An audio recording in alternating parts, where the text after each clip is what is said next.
ഖുർആൻ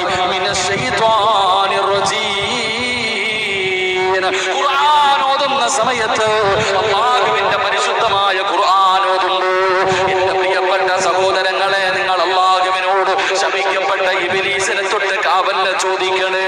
ഖുർആൻ ഓതുന്നത് പുണ്യമാണ്. ഖുർആൻ ഓതുന്നവർക്ക് സ്വർഗമുണ്ട്. ഖുർആൻ അനുസരിച്ച് ജീവിക്കുന്നവർക്ക് പ്രതിഫലമുണ്ട്. പക്ഷേ പരിശുദ്ധമായ ഖുർആൻ കയ്യിലെടുത്ത് വെച്ചിട്ട് അല്ലാഹുവേ അതിനെ ബഹുമാനിക്കാതിരുന്നാൽ, അതിനെ ആദരിക്കാതിരുന്നാൽ, ആ ഖുർആൻ കയ്യിൽ വെച്ചുകൊണ്ട് സംസാരിക്കുന്നവരുണ്ടല്ലോ, അതിനെ പരിഗണിക്കാത്തവരുണ്ടല്ലോ, ഇത് അല്ലാഹുവിന്റെ കലാമാണെന്നുള്ള ചിന്തയില്ലാത്തവരുണ്ടല്ലോ, അത് കയ്യിൽ വെച്ചുകൊണ്ട് കളിക്കുന്നവരുണ്ടല്ലോ. നിനക്ക് നാശമാ സഹോദരാ. ഓതിയില്ലെങ്കിൽ ഓതിയില്ലെന്നേ ഉള്ളൂ. പരിശുദ്ധമായ ഖുർആൻ എടുത്ത് വെച്ചിട്ട് അതിനെ കളിയാക്കിയ, അതിനെ നീ അനാദരവ് കാണിച്ച, അതിലൂടെ പടച്ചറപ്പിന്റെ നരകത്തിലേക്കാ നീ കടന്നു പോകുന്നത്.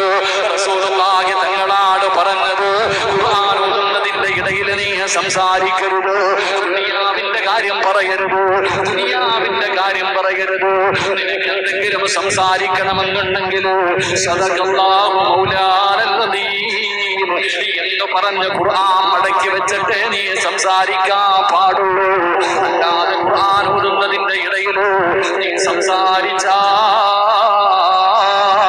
നിന്റെ 40 വർഷത്തെ അമല് പൊളിഞ്ഞു പോയി വാപ്പാ. നീ 40 കൊല്ലം ചെയ്തത് മുഴുവനും നഷ്ടപ്പെട്ടു പോവുകയാണ്, നരകത്തിന്റെ അവകാശിയായി പോവുകയാണ്. അത് ചെയ്താൽ വലിയ സന്തോഷമുള്ള കാര്യമാണ്. ആ ഖുർആനിന്റെ മഹത്വം നീ എന്തേ ചിന്തിക്കാത്തത്? ഖുർആൻ അലാ ജബലിൻ റഅയ്തഹു ഖാസിയം മുതസദ്ദിയം മിൻ ഖസിയത്തില്ലാഹ് വതിൽകൽ അംസാൽ നരിബുഹാ ലിന്നാസ് ലഅല്ലഹും യതഫക്കറൂൻ. ആ ഖുർആൻ എന്നാണ് ഒരു പർവ്വതത്തിന്റെ മുകളിലാണ് ഇറങ്ങിയതെങ്കിലോ പേടിച്ചിട്ട് ആ പർവ്വതം പോലും തൂണികളായി പോകുമെന്ന് ഖുർആൻ പറയുന്നു. എന്റെ പ്രിയപ്പെട്ടവരെ, ഖുർആൻ എടുത്ത് ഓതാൻ തയ്യാറാകുമ്പോൾ അല്ലാഹുവിനോട്